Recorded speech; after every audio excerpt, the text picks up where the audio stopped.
धनर देवी तु मा मन। आज सकाळ ब्रेकफास्ट बनईदे चाउमिन। ये देखो चाउमिन रखी एठी भी पानी गैस रे बसई देछि। पानी तो गरम होना चलो।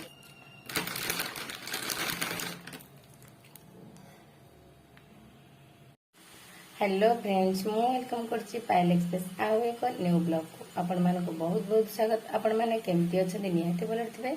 तो बहुत भल अछि। आशा करछि आपण माने भल रे थिबे। चलो तो लेट करबानी वीडियो टिबे स्टार्ट करी।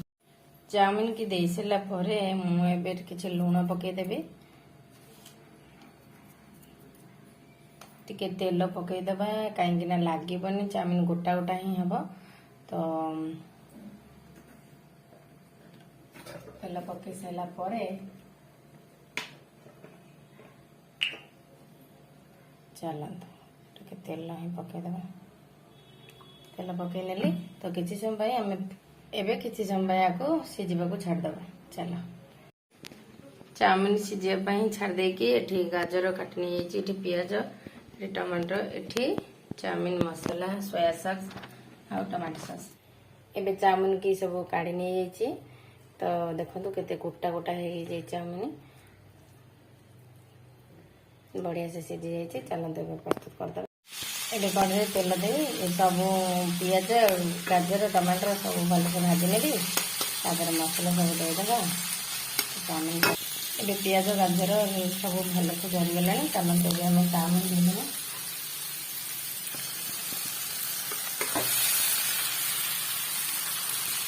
चाउमिन देदेले। चलतु आम सोया सॉस देदेगा। सोया सॉस और चाउमिन मसाला और टमाटो सॉस आपको भल से मिक्स कर घाटी नवा। सकाळ ब्रेकफास्ट वेज चाउमिन मुझे बने नहीं जाइए। एबे तो हमर रेडी हो जाइए चाउमिन। तो चलतु एबे खाई नवा टेस्ट करवा केमती है कौन कर। चलो आज तो ये डालमा बसई देछि। तो ये टमाटर काटी नहीं खटा बना। तो आज जेहेतु गुरुवार तो सब सादा से आज गाधुआ खाଇବା बनई डालमा भात आउ खटा। तो चलतु तो आगु नवा वीडियो आ लेट करबानी। चलो तो राति भी ये मु चाउल बिरी के भिजे देछि। देखो चाउल आ बिरी के पानी रे भी भिजे नहीं। आउ एठी भी मटर को भिजे देछि राति पिठा हो मटर तरकारी। एबे मोर डालमा एबे सिझी सारलानी। चलो तो एबे छुंक मारिबा आ खटा भी प्रस्तुत करिबा। चलो डालमा एबे छुंक मार सारलेनी। तो एठी लंका गुंड जीरा गुंड भिजे सारछि। एठी भी खटा बसई देछि। चलो तो एबे प्रस्तुत करबा। चलो एठी मोर सब खाइबा एबे रेडी हो जाइए। एठी अरुआ भात बने नहीं जाइए। एठी भी डालमा हो सारी।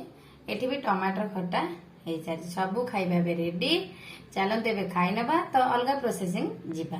चलो एठी चाउल को भिजे रखी 4 ରୁ 5 घंटा भिजे सारा परे मु एबे ग्राइंडिंग करि नेछि। तो चकुली बनिया पई चाउल को एबे ग्राइंडिंग कर सारी गोटे जगह को काढ़ी नेली। तो एबे चलतु लूण पकेकी आम गोली रखीदेवा कहीं भल से पिठा पूरा फुल। तो से आगुआ लुण पकईकि गोड़े रखीदे। तो लुण पकई मुझे मटर आलू को प्रेसर बसई देछि कहीं 2टा सीटी मारियापाई। तो 2टा सीटी सीझीज तापर आम तरकारी बनइबा। तो चलते एबे सीझा को छाड़देबा। एबे मटर सीझीगला मुझे छाणी नहीं। देखो केते बढ़िया से सीझी जाइए मटर। तो चलते एबे तरकारी बनइबा। आज रातिर खाइबा है चकुड़ी की मटर तरकारी। तब ये चकुड़ी बने नेली। एठी भी मटर तरकारी मोर रेडी हो जाइए। तो आपण मानक मो वीडियो केमती लगला कमेंट माध्यम निश्चिंत जनइबे। भल लगे लाइक शेयर सब्सक्राइब करने को बिल्कुल भूलें। आपण मूल्यवान समय दे मो वीडियो देखि आपण मानक बहुत बहुत धन्यवाद। तो आज वीडियो केमती लगला कमेंट तो निश्चित करेंगे। लाइक गोटे करने को बिल्कुल भूलें। तो वीडियो एंड करुच्ची पुणी देखा नेक्स्ट ब्लॉग रे। रहुची जय जगन्नाथ।